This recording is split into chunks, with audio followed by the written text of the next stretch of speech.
All right, let me show you how to properly use a crimping bead.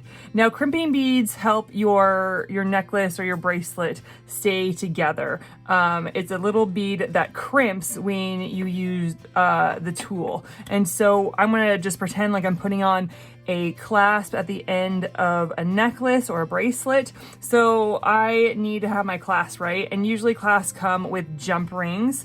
And so I am going to have my jump ring, right? If you don't know how to use jump rings, we do have a tutorial for you. Go ahead, check that out. It's really easy to use a jump ring, but you need to know how to use it properly, how to open and close it properly. Okay, so I'm going to put my clasp on, right? I have my clasp.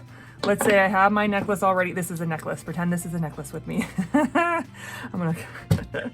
like to pretend. I don't know about you, but let's just pretend for now. All right, so let's grab the crimping bead. The crimping bead is so tiny. It's so tiny. You're going to want to put the crimping bead on first before you put on your clasp. And so you got your crimping bead on. You're going to get your jump ring, just your jump ring through. Some people want to put the clasp on without the jump ring because there is a loop there, but it's not as easy to use. It's better if you have the jump ring so you can maneuver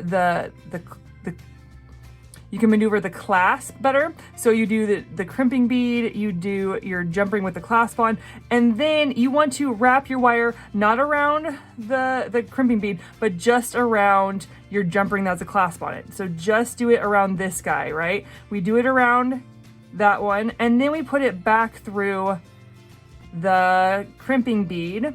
And what you want to do is you want to have a little give. You don't want the jump ring as far as it will go because you want a little wiggle room for this jump ring. And so you have it like that. And then you take your pliers. You take your snub nose pliers. Don't do your round nose pliers because it's too hard. You take your pliers, long nose pliers, snub nose pliers, chain pliers, and you squish it.